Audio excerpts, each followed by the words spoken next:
looking at those thoughts, detaching yourself and say to yourself, is this thought really serving me right now? All I'm doing is hurting myself.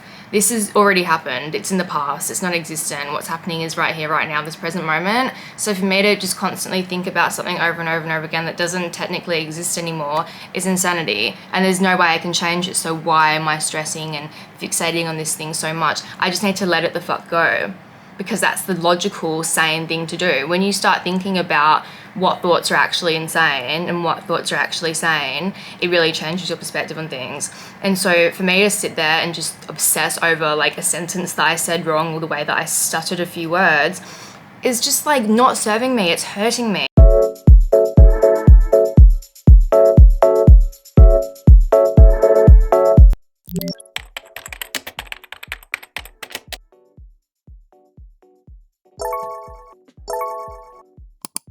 So in 2025, I've decided that I'm pretty much done being in my control freak era. And if you're watching this, chances are you're probably done with it as well. For many years now, I've gathered information around, the art of detachment and the art of releasing control and just applying that information to my own life. Because let's be really honest, nobody wants to spend their entire life stressing about how things are going to happen and when things are going to happen, and fixating on the outcome so much, being so dependent on those outcomes. It's not the way to live life. You know what I'm saying? Like, it's just not how people are meant to live their lives. And I for sure know it's not how I want to live my life. Being a diagnosed ADHD girly, I do struggle with these controlling behaviours a lot of the time, just because there's a lot of stuff going on up in this head of mine, a lot of thoughts, a lot of, hyperfixation going on. And I guess I'm just a very goal-orientated, driven person as it is. Like, I'm very ambitious, so it's very easy for me to fixate on outcomes and fixate on the desired goal or whatever. So that's why I'm such a spiritual person at the same time, because my spirituality, I suppose, is like the main thing that helps ground me while I'm still working towards my goals. When it comes to things like my daily routines, my appearance, how I come across to people, relationships, outcomes, these are all things that I've struggled with controlling. But if one thing's for sure, I've experienced both ends of the spectrum. I've lived parts of my life where I'm this super anxious, like control freak who's just micromanaging everything and is just like so scared about not getting the outcome that she wants, because if she doesn't, then things are just going to turn to shit. Being in this heightened state of like fight or flight all the time. But I've also lived parts of my life where I'm just like so zen and so detached and just very much more, connected to my spirituality. And I don't care about how things are going to happen or when they're going to happen. I just have this unwavering faith in the fact that it is going to happen at some point. And that allows me to just enjoy the process a lot more. And it's actually crazy because when I'm in that place, I end up getting everything that I want anyway. And when you're in that detached energy, you become so magnetic. It's just like aura points 1000 plus, and you're so magical. You can literally feel the magic in your blood, and it's like you just draw everything towards you so effortlessly because you're like, I don't care, like I'm fine, And as human beings, that is how we're meant to live our lives. We're meant to live our lives just in this place of love and joy and creativity and just experiencing life and connecting with one another, inspiring each other. But unfortunately, we live in a fear-based society. And a society that thrives off that fear-based mentality. And so everyone is usually, there's usually a lot of resistance in people's lives. We're usually motivated and driven by fear, by anxiety, by lack, by scarcity, which is just not how we're meant to live. The true essence of any human being is a soul. Like, we are a soul that's having a human experience. That vibrational frequency of our soul is love. Like, it's the same thing. So we're meant to be driven by love. And when you're driven by love, there's no controlling behavior, because that controlling behavior is coming from a place of fear. We're scared that we're not going to get something because we're dependent on that something to make us feel good, to make us feel worthy, to make us feel valuable, whatever it is, money, relationship, status.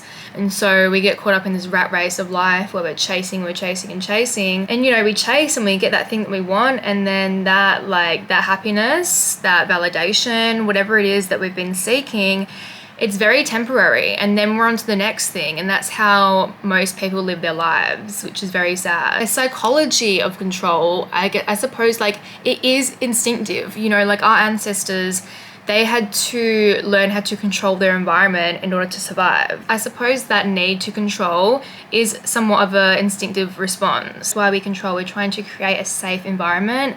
We're trying to create security through that predictability. If everything is organized and we know what to expect and we know how things are going to go and blah blah blah blah blah, then that makes us feel safe inside, and that makes us feel like we're going to get the outcome that we want, that things are going to work out the way that we want. If you're someone who's so fixated on how things are going to happen and when they're going to happen, you're stressing about, you know, the unfolding of things, and you need everything to be a certain way, like in such a strict manner, and subconsciously, maybe even consciously, you're micromanaging people and situations and whatever, so that things happen in the way that you want them to, or the way that you think that they should, so that you can feel the way that you're wanting to feel. And every single day you wake up feeling like you're competing against life. It's that feeling of competing against life that made me realize that, wait, something's not right here, because this isn't, I'm not meant to be competing, I'm meant to be experiencing, stressing about everything. And when everything becomes a danger, that's not quite right. That's not quite right. Your nervous system is fried because you've told yourself that you're in survival mode when you don't need to be in survival mode. You can be in easy mode. Life becomes easy when you want it to be easy. That is actually a choice. Yes, there's things that happen that are out of our control, but you can control how you respond to those things. And when you decide to respond to those things in a different way, in a way that actually regulates your nervous system and doesn't cause you stress and doesn't cause you fear and unhappiness, that's when life changes, because you're no longer a victim of circumstance, and all these external things don't have as much control over you as they previously did. You know, that's where real change begins. It begins within yourself. You know, control can be healthy to a certain extent, because control can teach us a lot of great qualities. It can teach us discipline. It can teach us resilience, teach us to be more organized, more put together. It can teach us, you know, how to be more independent and how to go for what we really want to go for in life. You know, but then again, these are all qualities that we can control within ourselves, and there's nothing wrong with that. I don't think. It's more so when you try and so frantically control whatever else is going on outside of you. Life is unpredictable, and it always will be. No matter what era of life we're in, you know, it's going to be unpredictable. Each era presenting its own unique challenges. We have to be okay with that unpredictability. I think the biggest realization for me was when I started to notice that every day felt like I was competing against life. I was racing against life. So obsessive over my daily routines and achieving all the tasks that I wanted to get done. And I wasn't in this like flow state, which I feel like is what you should be in. It's so much, life is so much better when you're in this like feminine energy and you're just flowing through life and you're coming from this place of joy and just having fun and creativity, you know, and you're just like enjoying the process. When you completely brush the process off and you're just so fixated on the destination and you're just scuttering around stressfully trying to achieve everything, it's just not a fun place to be in, and I had had enough. Every time I completed something, I'd be like, yep, okay, next thing. All right, this is done. Okay, cool. I had to get everything done as quickly as I possibly could. And I suppose that came from this belief of like, I'm behind in life. Like life was going too fast to me, and I felt like but it's weird, the more I raced against life, the faster life would get. I'm not meant to be here on this earth in that mindset 24/7, in this survival mindset, in this fight or flight mindset, just stressed, overwhelmed, like wanting more, never feeling satisfied. What a waste of a life. And it's just really upsetting that a lot of people do live their lives like that. Those phases of life where I was more in my spirituality and I was more detached, life started to slow down as I started to slow down. I started to complete my tasks and my goals with a lot more ease and effortlessness, which is quite funny. Just know for a fact that I was meant to be on this earth in an abundance mindset, in my feminine energy, just flowing, experiencing, loving, being creative as hell, inspiring, guiding, and just like fully embracing life and experiencing it to its fullest extent. And that's just not going to happen if I'm trying to control everything and being this insane control freak. Now listen, I totally understand that, you know, everyone's controlling behaviors can stem from different things. Like, we're all so unique in our own way. Today I'm coming from a place of childhood trauma, experiencing, you know, domestic violence and abuse as a young girl, and how that experience as a young girl shaped my beliefs and my thoughts and my behaviors and pretty much everything. Let's just talk about learnt behaviors for a sec. A learnt behavior is a pattern, a behavioral pattern that you pick up as a child, and when it comes to trauma, it's something that you learnt to do in order to keep you safe, or it's something that you learnt to do so that you didn't experience that traumatic experience again. So I grew up around a dad who for most of the time I did not feel safe around, you know. He was a tyrant, he was aggressive, he was abusive, he was angry, he was scary as hell, like I'm not going to lie. And because of him, you know, my environment growing up was unpredictable. There was no security, it wasn't safe, and I suppose the reason why I would micromanage and picked up those controlling behaviours in my adult life was because I was trying to create an environment for myself that did feel safe and that did feel secure. On a subconscious level, I was always expecting a really horrible situation or a dangerous situation or for things to go badly. It made me very hypervigilant, you know, and I was always expecting the worst. I was always expecting to be wrong or bad or to say the wrong things. I was just extremely hypervigilant of my environment and of people, and it took me a long time to realize where that came from. And I thought, you know what, the more I can predict in my environment and with people, the safer I feel, the more I'll feel secure, and I won't feel like everything is a threat. And you know, on top of that, when you have a parent or parents that are neglectful, your self-esteem is going to suffer. Your self-esteem is going to suffer, your confidence is going to suffer, the relationship that you have with yourself is going to suffer because you don't have parents or, you know, parental figures in your life that are teaching you how to love you, that are teaching you how to love yourself, to give you that safety, that security, that environment for you to grow up and flourish as a healthy child into a healthy adult. There's none of that. And so, you know, that can obviously really affect you in your adult life. I had literally no self-esteem growing up because of my experience as a kid. And so I was very dependent on what people thought of me for me to feel good about myself, and I was so fearful of things like rejection and, you know, criticism, judgment. That kind of turned into this perfectionist behavior as well, you know, and perfectionism is really just another like controlling behavior really. I was a hardcore perfectionist in the way that I presented myself. I had to feel like I looked perfect, at least in my head, and everything that I said had to be perfect. The way that I moved had to be perfect. How people saw me had to be perfect, which is quite insane when you think about it, because how do you really know what people are thinking? How do you really know how people are seeing you unless you're seeing yourself through their eyes, which is like kind of impossible, right? So much of my energy would go towards like overanalyzing things and overthinking things and just putting so much energy into like what I said and how it came across, and just like going over things over and over and over again in my head, and just really depleting myself and just going fucking insane, to be honest with you. I don't know if that's like an ADHD thing as well, like a hyperfixation thing where you're just like fixated on like irrelevant bullshit, but that's what I would do. And I thought, okay, if I do everything right, if I succeed in everything, if everyone loves me, and if everyone thinks I'm cool and funny or desirable or whatever, if I can tick all the boxes, then I'll be okay. I won't have to experience things like rejection or abandonment or judgment or criticism or any of those negative things. I lived most of my life running from those things and not being able to just embrace them, you know, because if as soon as I did experience those things, I would immediately tie it into my story because it was so believable, you know. If you have a core narrative that's built around self-love, those things are going to bounce off because it doesn't fit into your story. Whereas if you have a narrative that's very low self-worth and you hate yourself and I'm not worthy, I'm a piece of shit, when someone tells you the same thing, immediately you're going to identify with it because that's your story that you tell yourself anyway. And you know, it got to a point where I just couldn't do it. I couldn't do it anymore. My soul literally gave up. I came to understand why I was the way I was, and I learned that what was happening here was little me was in the driver's seat, and little me was just trying to keep me and herself safe with behaviours that she had picked up as a child, because that's the only way she knew how to keep me safe. Anyone watching who can relate to my story or can partially relate, you need to understand how important it is for you to start recognizing and watching your behaviors, being aware of your behaviors, being aware of what areas of your life you're trying to control. Okay, so I'm just gonna go through a few areas in my life, maybe like 2 or 3, where I've really struggled with control in the past. I've really struggled being able to let go and just detach, and what I did in order to detach, and how I'm thriving in these areas of my life now. Hopefully you can take from what I'm saying and apply it to whatever area of your life you're struggling with.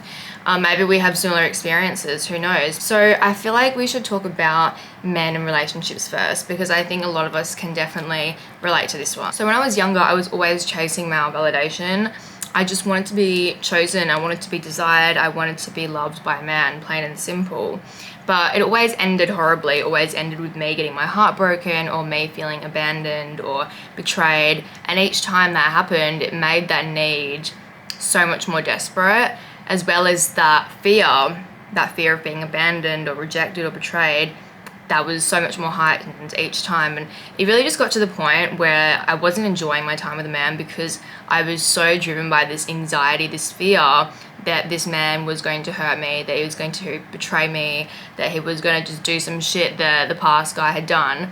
And it always happened. And I suppose you could say that maybe I manifested this experience in myself because of how deeply rooted my belief was around men, around myself. They were all very low vibrational beliefs. I'm not good enough, all men are gonna leave me, blah, blah, blah. And so is it any surprise that I continued to manifest that same result for myself? Not that I could really help it, of course, but that was pretty much the reality of things. We're gonna experience the same patterns each time until we can learn the lesson.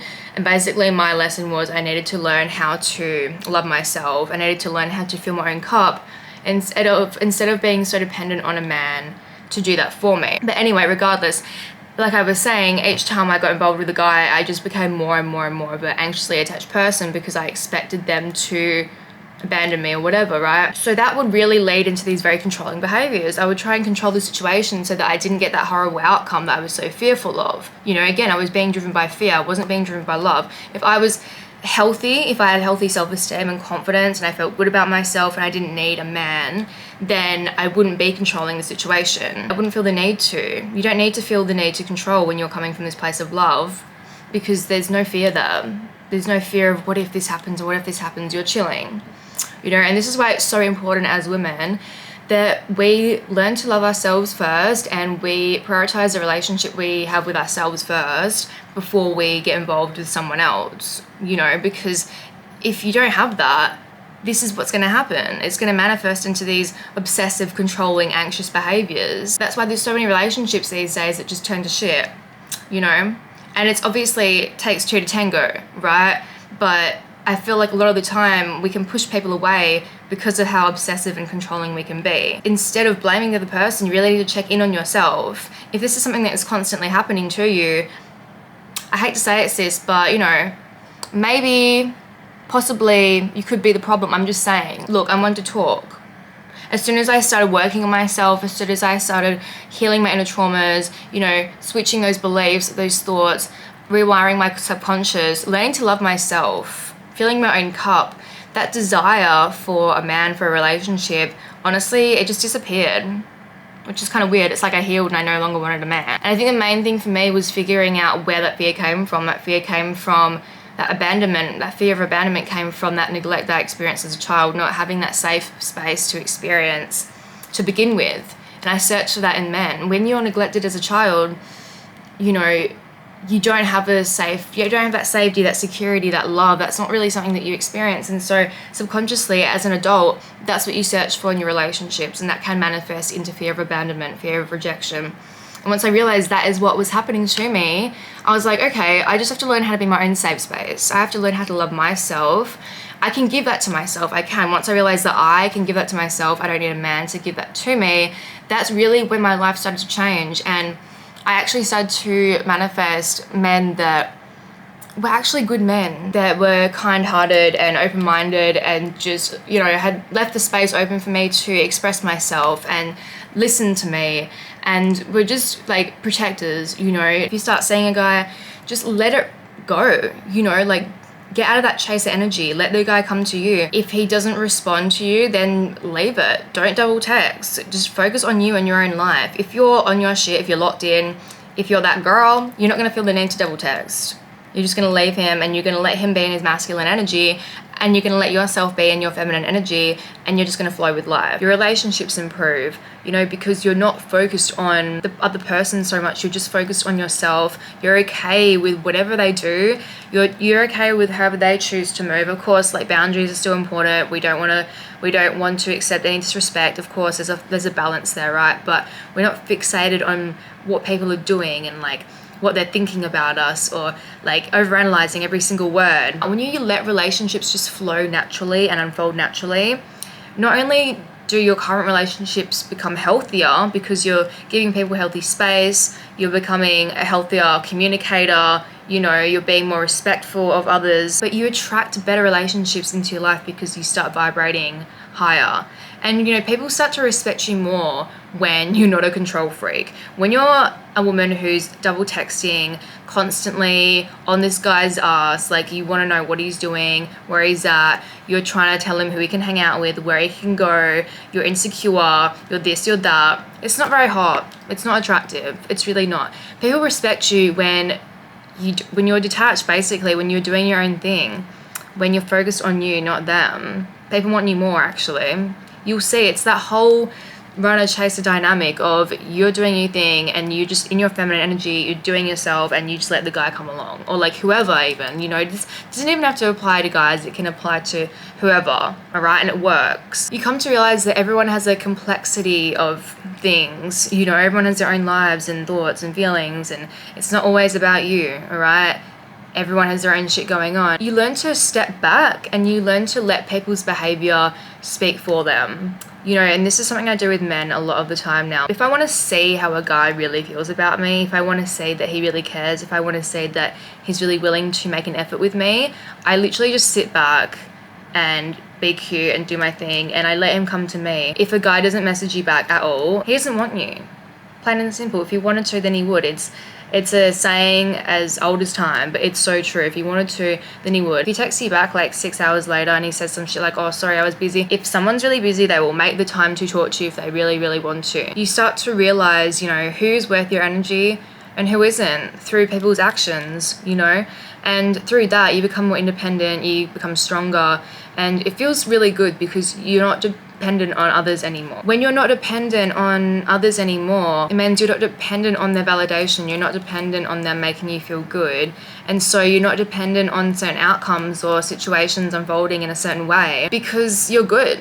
You know, like, you feel good on your own. And it's like I said, because of this improved energy, because of this elevated frequency that you find yourself in of I love me, I'm that girl, I'm doing me, my life is popping, you attract amazing people. You really do. People that are on your level. Another great example would be YouTube. Now, when I first started YouTube, the way that I would control it was just through my perfectionism. And, you know, YouTube has been a massive mirror for me. I feel like when you start looking at life through the lens of like, okay, everything is a mirror, and everything that triggers me is something for me to look at and be like, yo, like, how can this is showing me something right now. This is showing me that I need to work on some area or some part of myself. Once you start looking at life like that, it's honestly a game changer. And I think the two biggest things that have been mirrors for me are definitely men and relationships, and YouTube, honestly, which I just wasn't expecting. But when I first started YouTube, I had all these insecurities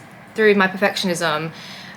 I had to come across in a certain way. I was so fearful of saying the wrong thing, of making myself look stupid, saying something stupid, getting hate. I was also very fixated on like my physical appearance, just over like tiny things as well, like maybe a lash was like slightly coming off, or my hair was like ski whip, or maybe a bit of hair was stuck on my lip, or there could have been something in my teeth or whatever. Something that, you know, probably most people wouldn't notice, but I would film like a whole video and have this like tiny like speck on my face, and I'd be like, no, I have to like redo it, you know?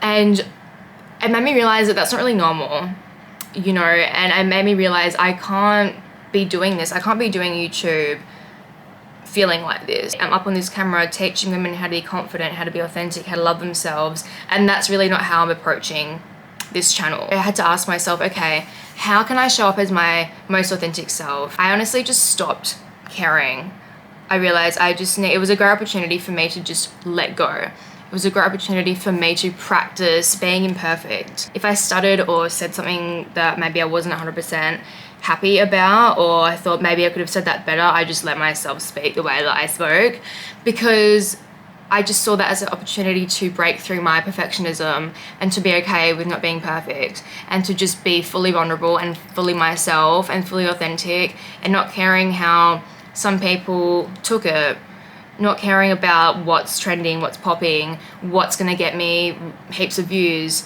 you know, because that's what I was so fixated on. I was so fixated on that outcome being having a video going viral, or having 100,000 followers on here, like 100,000 subscribers.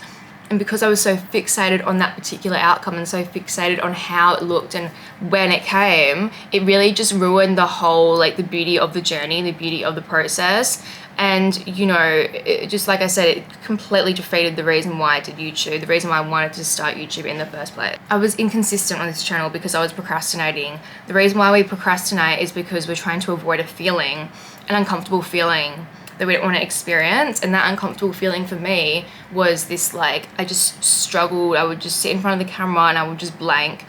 I just wouldn't know what to say because I was so focused on being perfect, you know, and I was avoiding that feeling. I was avoiding that feeling of feeling let down in myself, that feeling of frustration, that feeling of like, oh my God, I can't do this, even though I know it's something that I should be doing. I was constantly at war with myself. And so I thought, okay, when you're procrastinating, you either need to stop what you're doing because it's not for you, or you have to figure out a different way of doing things.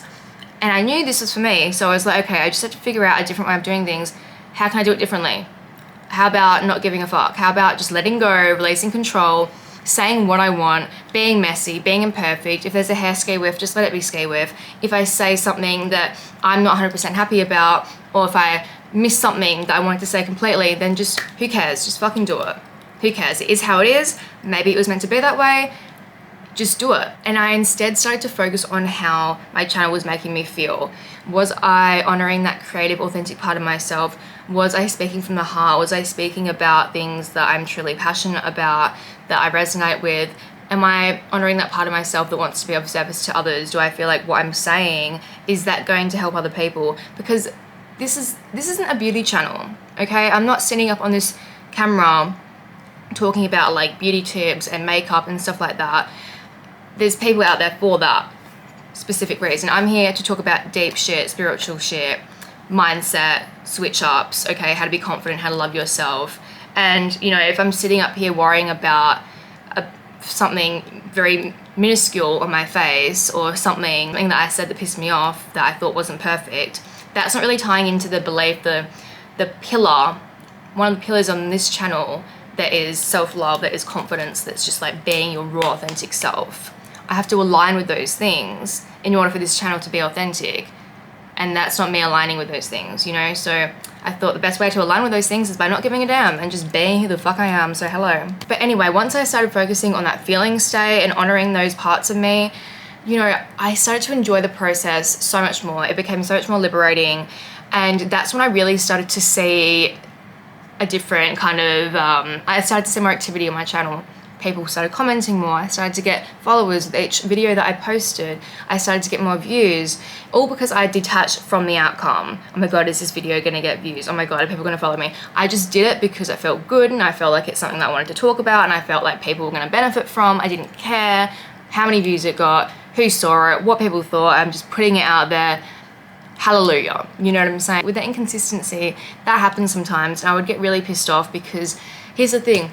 Sometimes life just gets really busy, and sometimes it just takes over. And unfortunately, unless you're a full-time YouTuber and this is your main source of income and this fully supports you, it's really hard to do this full-time, depending on what you have going on in your life. You know, I have a million other things I'm balancing, and sometimes those things have to take priority over YouTube. That's just the matter of the fact, you know. And so there's sometimes I won't be able to be consistent as I would like to be on this channel, and that would always really upset me, and I would feel a lot of resistance come up during those periods in my life. And I realized that I'm going to keep on experiencing that inconsistency until I can be okay with it, until I can accept that, hey, I'm not really moving forward with this channel right now. I haven't been making much activity. There's not much movement going on.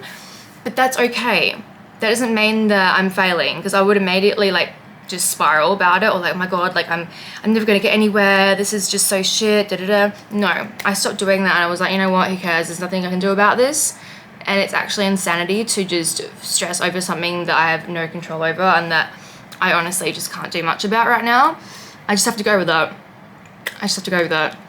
And since switching my mindset to that, it's just so much more freeing, you know, because again, I don't want this channel to cause me any kind of strife or stress. That just defeats the purpose. I just want this to be a space where I can just express myself and help other people and be authentic. So my controlling behavior also carried out into my appearance and, you know, how I looked, and also more so, you know, how I came across to people. Because like I said previously, I was so fearful of rejection, of criticism, of being not included, I suppose. Like I was seeking that relationship or those relationships to make me feel safe, understood, that security, just that neglect the experience as a child and never having those things. It's like you search for everywhere else, you know. And so if I would receive that criticism or that hate in any way, it meant that I wasn't getting that need met, you know. And so I would try and control the way that people perceived me, whether that was through the way that I spoke, what I was saying to them, just being a massive people pleaser, coming across in a way that made me look the coolest or the funniest, or like wearing things that were trendy. How can I make myself look more desirable to guys? Posting things on social media to like get attraction or to get attention. And so I was very, very like, I guess, hyper-vigilant around how I looked on social media and how I came across to people, and just people's overall perception of me. I was constantly putting so much energy into making sure that the way that I thought people perceived me was up to my standard, because that made me feel safe, right? FOMO all the time. I wanted to make sure that I was always invited to the parties, and, you know, that all the guys wanted me and that everyone wanted to be friends with me, and basically just putting so much energy into my social life. That finally stopped once I started to fill my own cup, once I started to love myself, and I started to, you know, withdraw from people and the world, and I started on my healing journey, and I realized that this ain't it. Like now I still post pictures on Instagram and stuff like that, but it's like I'm doing that for me and it's a form of self-expression. And to be honest with you, I'm very inactive on social media these days because I just don't feel the need to be on there all the time, you know. And I suppose it like from a networking perspective and from an artistic creative point of view, being a designer and whatnot, like it is very helpful, and I do use it for artistic inspiration for sure, and to connect with like-minded individuals. I'm very particular about that, and I'm very particular, like I watch myself like a hawk when I am on social media to make sure that I'm not falling into those kind of like perfectionist, people-pleasing behaviors, because it's so easy for us to do when we're on social media. When we're scrolling, we don't really notice ourselves. We're not 100% aware of ourselves because we're in autopilot, you know. So it's very important that you make sure you check in with yourself and see like what's driving your behavior. Maybe you saw a girl post a photo and she looked really good, she looked really hot, and you got jealous of her and you're like, I want to pop my shit as well, I want attention like that. And maybe without even realizing, that is what's driving you to, you know, pop your shit on Instagram the next day. But is that really healthy? Do you really think that's healthy? I don't really. A great way that I've found that I can detach from this is through, you know, just being okay with having a day where I go out with no makeup. Like when I was a kid, not really when I was a kid, but you know, when I was a teenager, I would have to go out with makeup all the time. Like there's no way that I could go out and not have makeup on, you know. Finding a balance between looking really hot and done up and like just not giving a fuck and not having any makeup and just being in your sweats and being okay with people seeing you either way is a great way to kind of ground yourself and balance yourself and train yourself into like not giving a fuck about what people think about you. And there'd be moments, social moments, where I'd be out and I would like talk about something or I'd say something, and then like I would just, what's the word, ruminate on it, I think, I don't know, but it's when you like think about what you've said like over and over and over again, it drives you insane and you spiral. And I would do that all the time. And a great way to not do that is by just like looking at those thoughts, detaching yourself, and say to yourself, is this thought really serving me right now? All I'm doing is hurting myself. This has already happened. It's in the past. It's non-existent. What's happening is right here, right now, this present moment. So for me to just constantly think about something over and over and over again that doesn't technically exist anymore is insanity. And there's no way I can change it. So why am I stressing and fixating on this thing so much? I just need to let it the fuck go, because that's the logical, sane thing to do. When you start thinking about what thoughts are actually insane and what thoughts are actually sane, it really changes your perspective on things. And so for me to sit there and just obsess over like a sentence that I said wrong or the way that I stuttered a few words is just like not serving me. It's hurting me. I stopped doing that. And of course that urge to like fixate on it would arise. But over time, I just let myself just be a mess. I've embarrassed myself that much over the years that me being a bit messy in front of people, now I'm so like desensitized to it. And that's what it comes down to. It's exposure therapy. This is how you can integrate this detached approach to whatever area of your life that you feel like you're struggling with letting go of, whether that's relationships, money, appearance, whatever. Just let things be imperfect. Let yourself say the wrong thing. Let yourself look messy, because life is messy. And we think as women especially that we have to always be so clean cut and perfect and everything has to be just sparkling and wonderful and whatever because of social media especially. But the average person will understand that there's a difference between real life and social media, okay? And if they expect you to be exactly the fucking same, then that's on them. Other people's expectation of you or how they see you is none of your business, and it's not your job to live up to that either, you know? And once I started to understand that, I found it so much easier to just let go. I have no idea how people see me through their own lens. We have no idea. Like, each person's lens of us is completely different based off their own experience and their conditioning and their beliefs. So you really can't control it. And that helped me let go of things as well once I realized I literally cannot.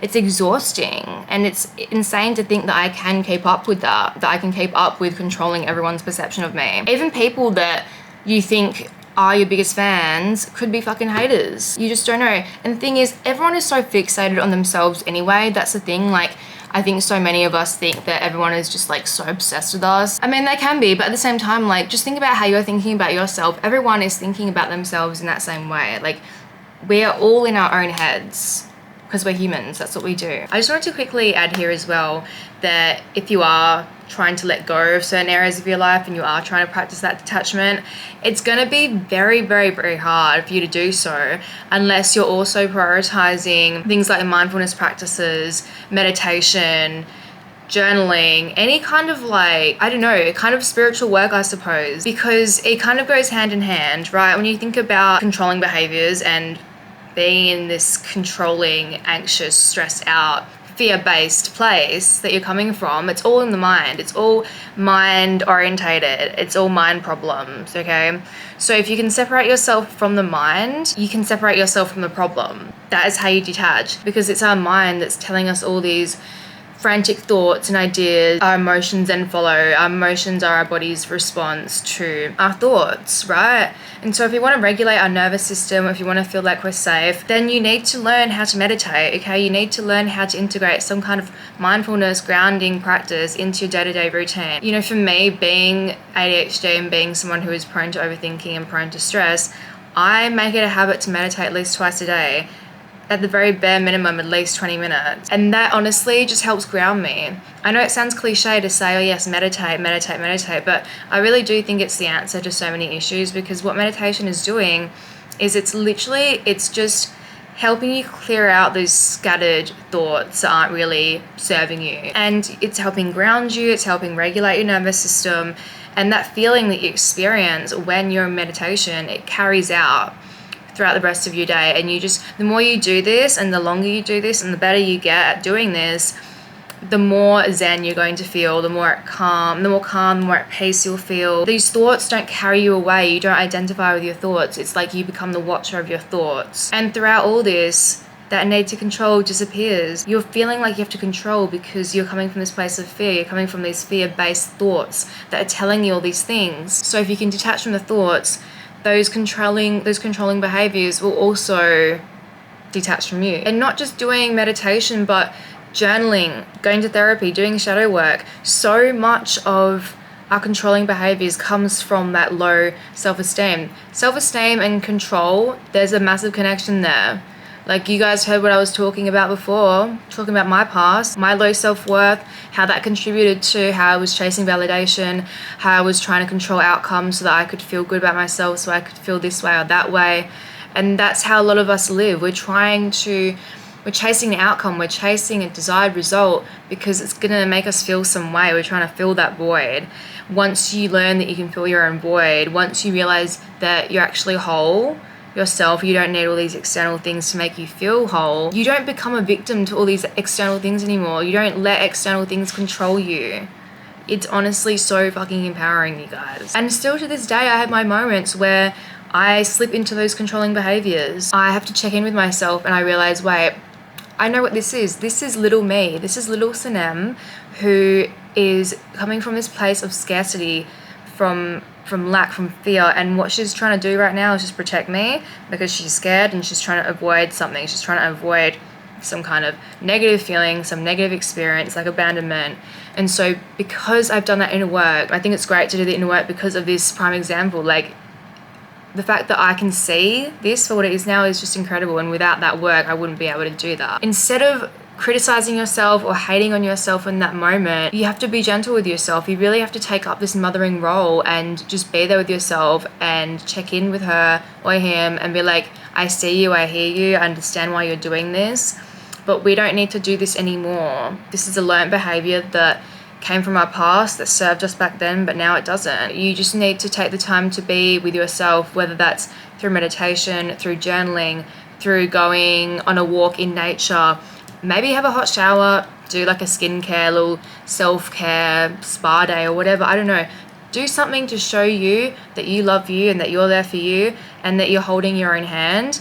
And that's the main thing, end of the day. It's when we don't have that awareness, it's when we don't have that relationship with ourselves that we tend to spiral, that we tend to self-sabotage, that we let these toxic behaviors, these negative patterns control our lives. This is another thing I wanted to touch on, is feminine energy is a massive part of being able to let go. Feminine energy is all about intuition. It's about going with the flow. It's about being in this very like open, giving, receiving energy. It's very loving. It's very empathetic. It's very soft. And it has nothing to do with sex. It has nothing to do with appearance. We all have masculine and feminine traits. You know, the masculine energy is all about action. It's very logical. It's very like organized and structured. There's an opposite. You know, logic, intuition, structure, flow, action, I guess like non-action or just like chilling, giving, receiving. Depending on what you're doing, I feel like calls for different parts, different energies. When it comes to letting go and just releasing control of life, that is feminine energy. It's our natural way of being as women. Of course, there's nothing wrong with being a baddie that's, you know, organized, on her shit, that's action-based, you know, action orientated, you know, and just goes for what she wants. That is a massive part of who I am. I'm a Capricorn, hello. But I've learnt to really embrace my feminine side over the past 2 years, and a way that I've been able to do that is by letting go of control. Just trusting that the universe has my back, that the universe is always working with me, not against me, and that everything that does happen, it's happening for a reason. This is a massive way to let go. It's just believing that there's a higher power out there that has your back. You know, whether you believe in the universe or God or whatever, I do believe that there is a higher power out there that's like something that's bigger than us, something that we can't comprehend, that has our backs, you know, and that wants the very best for us. The universe has your back, that she loves you, and that everything that's happening, everything that's unfolding is for your highest good. And you have to imagine your life like this river, like you're flowing down this river, okay? And if you just kick back in your little floaty and you're sipping your drink and you're not making a fuss and you're just flowing with the river, you'll be surprised where it takes you. It might take you to paradise. Actually, it will take you to paradise. We have this expectation of where we want to go and how things are going to unfold. But when we do that, we're actually blocking a lot of blessings. You open yourself up to the many endless opportunities that life can give you when you just decide to flow with the river and see which path the river goes.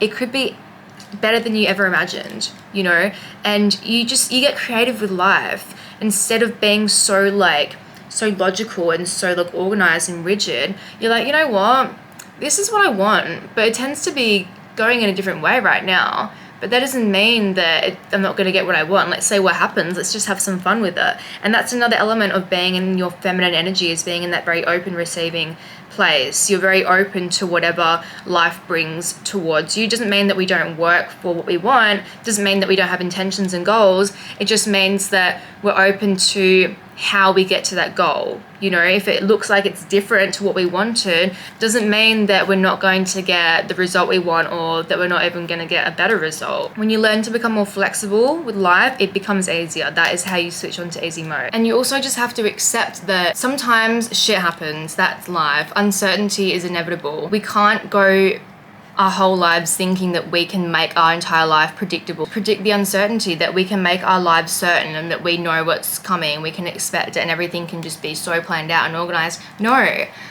life is this powerful force that is just beyond our comprehension, that's beyond our control. This is the hack, you see. The real control comes from controlling ourselves. When we can control the way that we see things, the way that we think, the way that we feel, our belief system, when we have a sense of control over those things, which we do, and we choose to work on those things and change them for the good, that is how our life starts to change. We can control our external reality by controlling the way that we feel inside. And that's really where the magic happens. We might not be able to control what's going on outside of us, but we can control how we react to things. Everything that is presented to you, even the most heart-wrenching things, there's a reason behind that.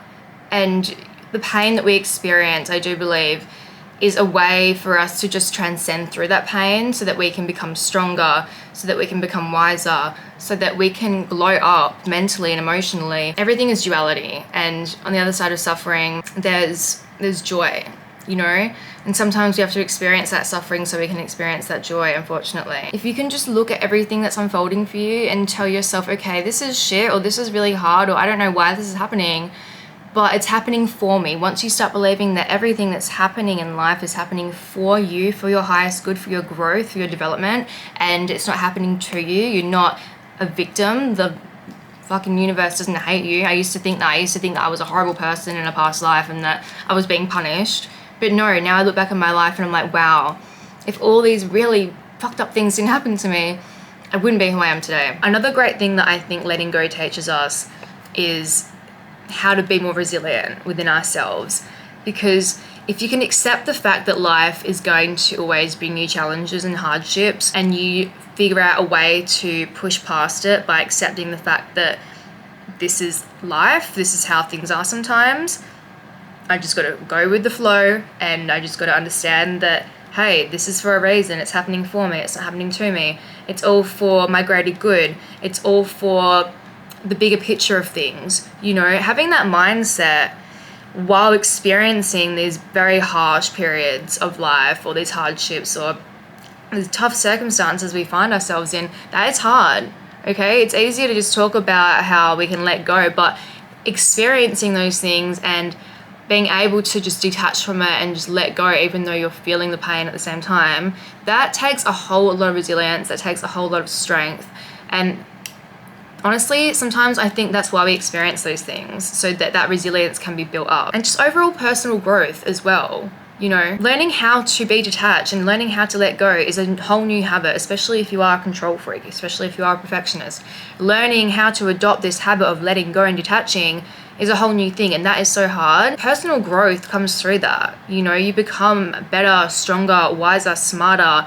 You glow up in every way, shape, and form when you learn to adopt this habit and you execute it efficiently. There's so much growth that comes from that. And here's to 2025, and here is to us not being control freaks anymore, to us being in our feminine energy and flowing through life and just releasing control and just experiencing life the way that it should be experienced, okay? And here's to us bringing that nervous system down, sister, okay? Make sure you like this video and subscribe. If you did like it, leave me a comment, let me know what you thought. I'll see you next time. Bye.